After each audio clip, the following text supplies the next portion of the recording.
Assalamualaikum warahmatullahi wabarakatuh. Perkenalkan, saya Astika Rujayanti. Saya dari Prodi Profesi Nurse Universitas Aisyah Yogyakarta.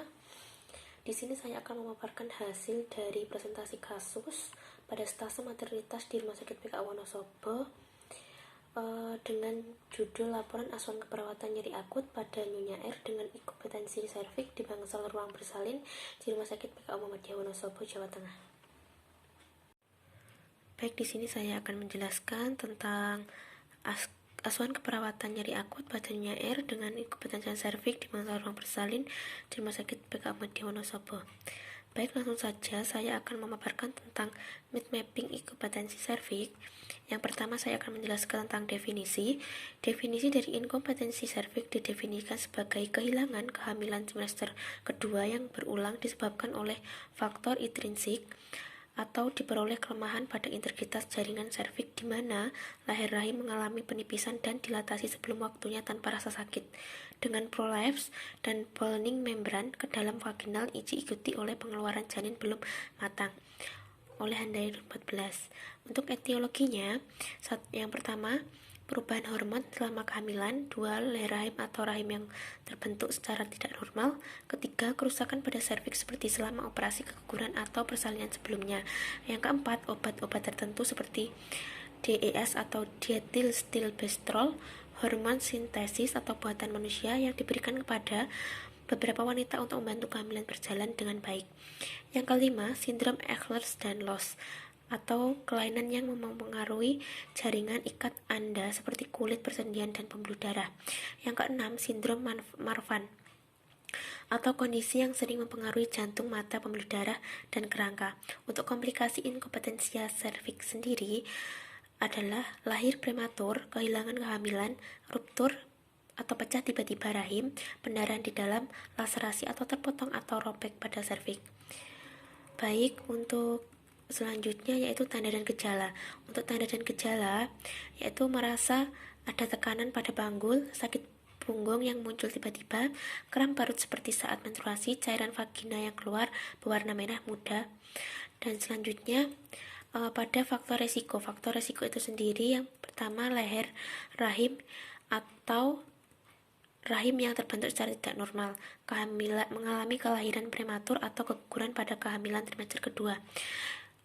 Selanjutnya, cedera leher rahim atau rahim selama kehamilan atau persalinan sebelumnya, pernah menjalani operasi serviks di masa lalu, dan pernah terkena paparan diethylstilbestrol atau DES. Untuk konsep asuhan keperawatannya sendiri, untuk asuhan keperawatan nyeri akut pada ibu hamil inkompetensi serviks, indikator atau evaluasi, tanda-tanda. Untuk tanda-tanda vital dalam batas normal, menunjukkan penurunan nyeri pasca abortus, mengetahui pemenuhan nutrisi setelah pasca abortus, dapat melakukan manajemen nyeri saat nyeri timbul. Untuk etiologinya sendiri, nyeri akut, gangguan mobilitas fisik. Jadi ada 2 diagnosa yang saya ambil. Selanjutnya, tindakannya yaitu manajemen nyeri secara bertahap, teknik relaksasi dalam atau teknik relaksasi nafas dalam.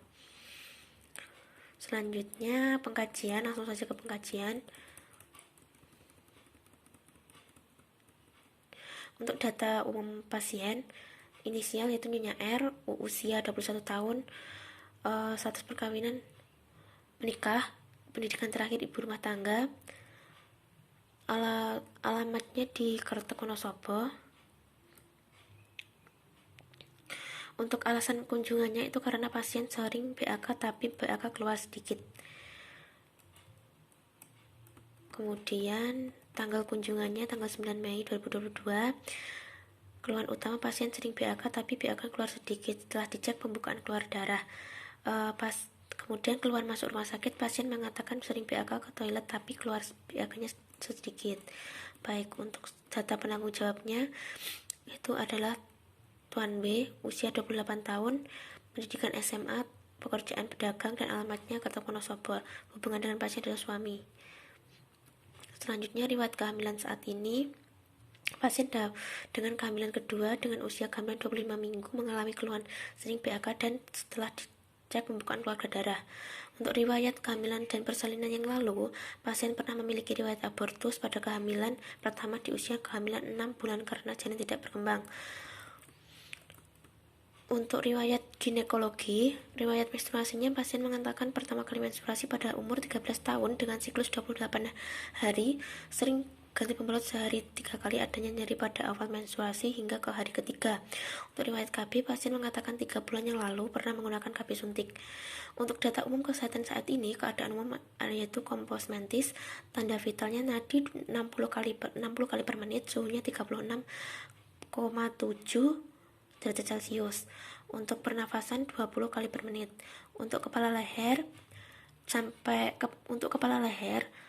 tidak ada gangguan pada kepala dan leher. Seperti kepala, mata, hidung, mulut, telinga, leher tidak ada gangguan sama sekali. Untuk dada, untuk pemeriksaan dada, jantung suara lubdub dan tidak ada pembengkakan pada jantung. Untuk parunya suara paru sonor, payudara simetris, tidak ada kemerahan, areola normal warna hitam, puting susu berwarna hitam dan tidak terdapat kemerahan. Papila mamae menonjol, pengeluaran ASI belum keluar. Masalah khususnya tidak ada gangguan pada sistem dada. Untuk abdomen sendiri, inspeksi perut tampak membesar, luka operasi tidak ada. Untuk palpasi leopard 1, TVU tinggi pusat, leopard 2 kecil atau bokong atau kepala, yaitu di bokong. Untuk level 3 presentase kepala. Untuk level 4 masuk PAP, kepala belum masuk PAP. Okultasi denyut jantung atau DJJ-nya 140 kali per menit. Kontraksi uterusnya terdapat kontraksi uterus. Untuk perineum dan genitalia, untuk vagina normal, kebersihan bersih, tidak terdapat kotoran atau kuman. Untuk kemutihan tidak mengalami kemutihan. Untuk ekstremitas, tidak sampai ekstremitas atas sampai ekstremitas bawah tidak ada gangguan atau tidak ada cacat. Selanjutnya, pola kebiasaan sehari-hari. Eliminasi urin pada malam hari, BAK sering tapi BAK keluar sedikit-sedikit. Untuk BAB-nya, untuk BAB lancar, tidak terjadi konstipasi. Untuk pola tidur lama 5-8 jam. Kemudian pola tidurnya tidak terganggu. Keluhan ketidaknyamanan biasanya baru terasa kencang-kencang. Untuk mobilisasi dan latihan, kemampuan mobilisasi bisa melakukan duduk di bed dan miring kanan kiri. Keterbatasan mobilisasi, pasien harus didampingi jika ingin ke kamar mandi karena lemas. Untuk latihan senam tidak ada, untuk masalah tidak ada. Kemudian nutrisi dan cairan, kebiasaan makan sehari 2-4 kali. Asupan cairan sendiri tercukupi, sehari 8 gelas air putih ditambah susu ibu hamil. Untuk keadaan sosio-spiritual, adaptasi psikologis, pasien mengalami depresi karena anak kedua yang ditunggu meninggal dunia. Kehamilan yang direncanakan saat melahirkan, ibu dan anak sehat, tapi Tuhan berkehendak lain. Penerimaan terhadap kehamilan, pasien sudah bisa menerima setelah diberikan motivasi oleh tenaga medis. Ada dukungan keluarga menerima dengan ikhlas dan memberikan dukungan pada sang ibu. Untuk masalah khusus, pasien mengalami depresi ketika mendengar janin di dalam kandungan sudah tidak bisa dipertahankan lagi. Baik, ini untuk pemeriksaan laboratorium. Untuk hasil yang abnormal itu ada leukosit, kemudian granulosit. Untuk terapi farmakologi sendiri ada Dixa, ketorolak, paracetamol, dan infus RL. Kemudian langsung saja ke analisa data. Untuk analisa data sendiri, saya mengambil 2 diagnosa, yaitu nyeri akut dan stresor atau ansietas. Jadi saya mengambil 2 diagnosa, yaitu nyeri akut dan ansietas. Jadi ini adalah DSDO-nya dari nyeri akut, yaitu yang pertama, pada pengkajian hari Senin 9 Mei 2022 mendapatkan data subjektif, yaitu pasien mengatakan nyeri distai kencang-kencang dan mengeluh sering BAK. Untuk PHRST-nya, P-nya nyeri timbul saat digerakkan, H-nya nyeri ditusuk-tusuk atau kencang-kencang, R-nya nyeri di bagian perut bawah. Untuk skalanya nyeri 6, time-nya muncul ketika bergerak. Untuk DO-nya pemeriksaan fisik tekanan darahnya 122/90 dan untuk suhunya 36,7, nadinya 60, RR-nya 20 kali per menit dan SPO-nya 96%. Pasien tampak meringis karena menahan nyeri, pasien terpasang infus RL. Jadi saya mengangkat diagnosa nyeri akut yang berhubungan dengan agen cedera fisik. Selanjutnya yaitu diagnosa kedua, dengan pengkajian tanggal Senin 9 Mei 2022, data subjeknya saya mendapatkan pasien mengatakan takut dengan keadaan yang dialami sekarang. Pasien cemas dengan keadaannya, takut dengan riwayat masa lalu pada kehamilan pertama, keguguran. Untuk DO-nya pasien dengan G2P1A0, tampak ibu merasa cemas dan sering menanyakan keadaan kehamilan dan janinnya. Jadi saya mengangkat diagnosa ansietas berhubungan dengan stresor. Untuk prioritas diagnosa yang pertama yaitu nyeri akut yang berhubungan dengan agen cedera fisik yang ditandai dengan pasien mengatakan nyeri atau kencing-kencing di bagian perut. Yang kedua yaitu ansietas berhubungan dengan stresor ditandai dengan pasien mengatakan takut dengan keadaan yang dialaminya sekarang. Baik, untuk perencanaan diagnosa SLKI dan SDKI. Kemudian untuk selanjutnya rasionalisasi. Jadi di sini saya untuk diagnosa nyeri akut berhubungan dengan agen cedera fisik, yaitu untuk SLKI-nya tingkatnya setelah dilakukan tindakan selama 2x24 jam diharapkan dapat mengontrol nyeri dengan kriteria hasil tingkat nyeri untuk keluhan nyeri skala 1 sampai 4, untuk nyeri meringis skala 1 sampai 4, gelisah skala 1 sampai 4, ketegangan otot skala 1 sampai 4. Untuk sel SDKI-nya saya mengambil manajemen nyeri.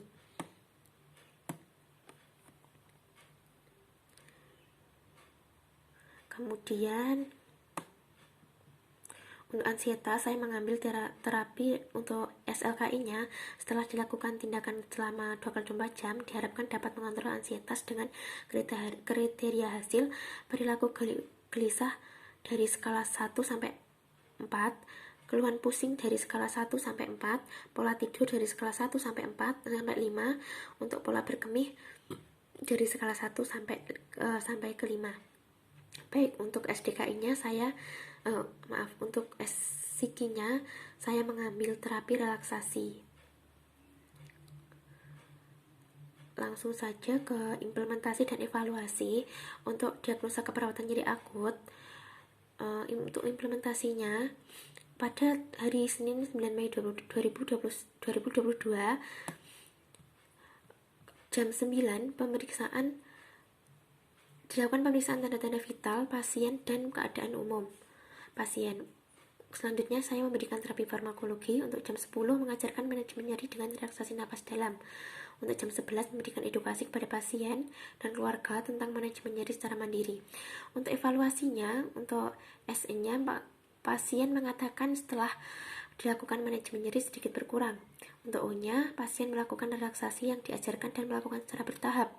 Untuk asesmennya, masalah keperawatan nyeri akut belum teratasi. Baik, untuk planningnya lanjutkan intervensi manajemen nyeri, memantau tanda-tanda vital, lanjutkan intervensi terapi farmakologi. Untuk ansietas sendiri, untuk diagnosa kedua, pada hari Senin tanggal 9 Mei 2022 jam setengah 12 saya melakukan mengidentifikasi teknik relaksasi yang pernah efektif digunakan, memonitor respon terhadap terapi relaksasi. Kemudian untuk jam setengah 1 saya melakukan menjelaskan tujuan, manfaat, batasan, dan jenis relaksasi yang tersedia. Misal, saya melakukan relaksasi terapi musik, kemudian meditasi, nafas dalam, relaksasi otot progresif. Baik, menganjurkan mengambil posisi nyaman. Untuk S-nya, pasien mengatakan setelah dilakukan relaksasi bisa melakukan penggerakan sedikit demi sedikit dan kecemasan semakin berkurang. Kemudian O-nya, pasien melakukan relaksasi nafas dalam dan ditambahkan motivasi dari keluarga dan di sekitarnya. Kemarin saya melakukan terapi relaksasi nafas dalam untuk ansietas dan terapi musik.